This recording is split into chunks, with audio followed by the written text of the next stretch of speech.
പുരാതന ഗ്രീസിലെ അതിപ്രശസ്തമായ പട്ടണമായ കൊരിന്ത്, അപ്പോസ്തലനായ പൗലോസിന്റെ രണ്ടാം മിഷണറി യാത്രയിൽ സ്ഥാപിതമായ കൊരിന്ത് സഭ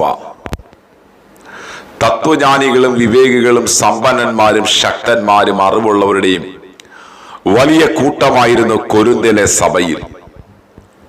ഒരുവിധ കൃപാവരത്തിലും കുറവില്ലാത്തവർ കൊരിന്തിലെ സഭയ്ക്കകത്തുണ്ടായിരുന്നു. അപ്പോൾ തന്നെ വിഭാഗീയത കൊരിന്തിലെ സഭയ്ക്കകത്തുണ്ടായിരുന്നു. പൗലോസിന്റെ രണ്ടാം മിഷണറി യാത്രയിൽ കൊരിന്ത് സഭ സ്ഥാപിതമായി.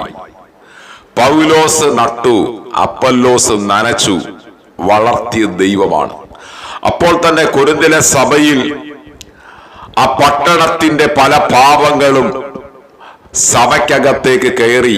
അതിന്റെ പ്രധാന കാരണങ്ങളായിരുന്നു അപ്പന്റെ ഭാര്യയെ പോലും വെച്ചുകൊണ്ടിരിക്കുന്നവർ കൊരിന്തിലെ സഭയ്ക്കകത്തുണ്ടായിരുന്നു. പൗലോസിനെ കുറിച്ച് പഠിക്കുമ്പോൾ 8-ാം നാളിൽ പരിച്ഛേദന ഏറ്റവൻ, ന്യായപ്രമാണം സംബന്ധിച്ച പരീശൻ, ന്യായപ്രമാണത്തിലെ നീതി സംബന്ധിച്ച അനന്യൻ, ഗമാലിയന്റെ പാദപീഠത്തിലിരുന്ന് ന്യായപ്രമാണം സൂക്ഷ്മമായി നന്നായി മനസ്സിലാക്കിയ പൗലോസ് തന്റെ അറിവുകൾ കൊരിന്തിൽ വെളിപ്പെടുത്താൻ ശ്രമിച്ചില്ല. മറിച്ച് 1 കൊരിന്ത്യർ 2:5 പൗലോസ് പറയുന്നു, എന്റെ പ്രസംഗം ജ്ഞാനത്തിന്റെ വശീകരണ വാക്കല്ല, ആത്മാവിന്റെയും ശക്തിയുടെയും പ്രദർശനമാണ്. പെന്തക്കോസ്തിന്റെ അനുഭവം അത് ശക്തിയുടെ പ്രദർശനമാണ്. അപ്പോസ്തല പ്രവൃത്തി 2 വായിക്കുന്നു, കൊടിയ മുഴക്കത്തോടെ 120 പേർ കൂടിയിരുന്നപ്പോൾ അവരുടെ നടുവിൽ കൊടിയ മുഴക്കത്തോടെ ഇറങ്ങി വന്ന പരിശുദ്ധാത്മാവിന്റെ പ്രവൃത്തി. മിനിസ്ട്രിയിൽ, ശുശ്രൂഷയിൽ വെളിപ്പെടേണ്ടത് പവറാണ്. പവറില്ലാത്ത ശുശ്രൂഷ ശൂന്യമാണ്.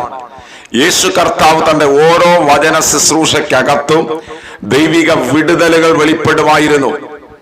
ഇന്ന് പെന്തക്കോസ് ചർച്ചുകൾ കേവലം ട്രഡീഷനുകൾ, പാരമ്പര്യ സഭകളായി തീരുമ്പോൾ പരിശുദ്ധാത്മാവിനെ പടിയിറക്കി വിട്ട് ജ്ഞാനികൾ എന്ന് പറയുന്നവർ വചനം മാത്രം പ്രസംഗിച്ച് ദൈവപ്രവൃത്തിയുടെ അനുഭവങ്ങൾ കാണാൻ കഴിയാതെ ഇരിക്കുമ്പോൾ ഈ കാലഘട്ടങ്ങളിൽ, നാളുകളിൽ ദൈവസഭയ്ക്ക് ആവശ്യം പരിശുദ്ധാത്മാവിന്റെ പ്രവൃത്തിയാണ്.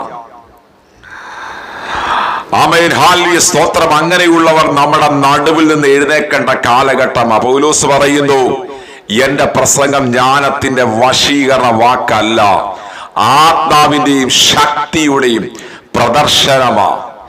ഏലിയാവിന്റെ കാലഘട്ടത്തിൽ ജനം 2 തട്ടിലായിരുന്നു. അവിടെ തീയിറക്കി ഏലിയാവ്